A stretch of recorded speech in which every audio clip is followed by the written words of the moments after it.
freaking barn burner Matheus Nicolau and Matt Schnell. All right, this got fireworks written all over it. Yep, Oh, our guy, yeah, that's Schnell. that's right. Yo, I just rewatched that fight, his last fight against how you say it, Sumadarji again recently.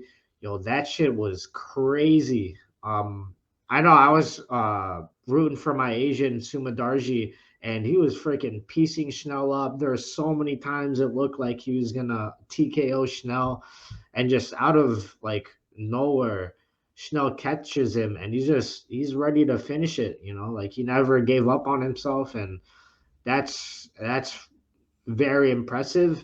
It makes it hard to go against Schnell, but here I am going against Schnell. I'm going for Nicolau because also as mentally tough as Schnell is, right? I like how mentally tough Nicolau is, in particular against his fight in Tim Elliott. I don't know if you've seen that one, but first round Tim Elliott is kind of like clowning on him, kind of not really talking trash, but kind of pointing at him, laughing at him, kind of like Nate Diaz esque.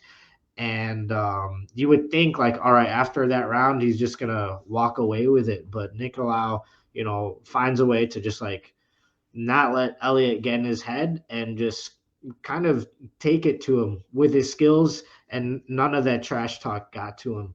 Um, but also from the technique standpoint, Nicolau actually has two Japanese necktie finishes, and I think that's gonna play into a factor in some of these scrambles, especially since Schnell has gotten some trouble with the guillotines. Right, I think he has two, maybe three guillotine losses on his record. And I think if you have like a guy that really likes the front headlock, guillotines, Japanese neckties, um, that could potentially give him trouble in these. And it doesn't matter, how mentally tough you are. If you get put in a choke, right, you got to tap or a nap, as they say. So I think Nicolau has the skills not only to hurt Schnell on the feet because Schnell's there to be hit. We've seen that, but also finish him in any of these scrambles with a front headlock. How do you see it going? Yeah, yeah, you did perfect breakdown. Like, honestly, like I'm not surprised, but again, I am a little bit surprised that this is like this heavy favorite he is with minus 380. Like even though he has the all skill set in this world, and I think he's dark horse in this category. Um, but like again, like you said, Schnell is really like he's one of the toughest guys out there, and Mhm. he can find a way to win the fight.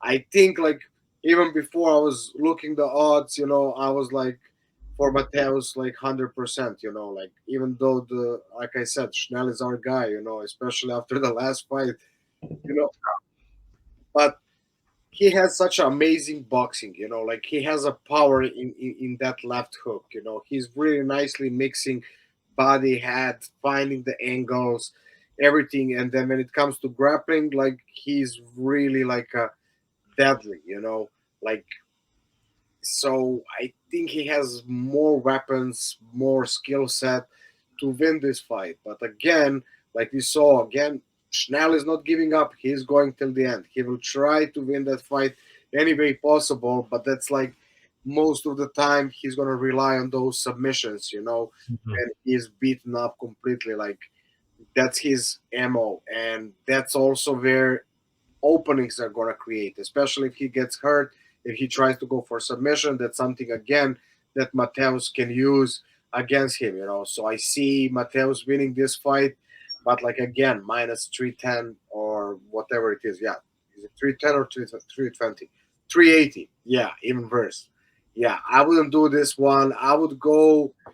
I didn't check what was the odds, but that this fight will be done in before the end of the 3 rounds. So minus 2.5 round. I would go with that for this one because I think this is gonna be mayhem and it's not gonna we're not gonna see end of this match. Yeah, I think that's a solid bet right there because they do go for the finish. It doesn't matter if it's round 1 or 3. They're in it to get a finish on the feet and on the ground. So it's an exciting fight, and I think it's a very promising fight for the flyweight division, especially when you have like the two champions right now fighting for a fourth time. It's nice to see some well-rounded, promising young fighters like come up in the flyweight division. Yeah, I think if Mateus wins this fight, especially if wins with spectacular fashion, like he's like one fight away from the title shot, or maybe like even if something crazy happened, he's gonna get like that title shot because like he's 6-1 in UFC and he's two two two two times like first time he was 3-1, now he's 3-0. You know, just like I think he didn't have any finish, or maybe he had a finish in his first fight.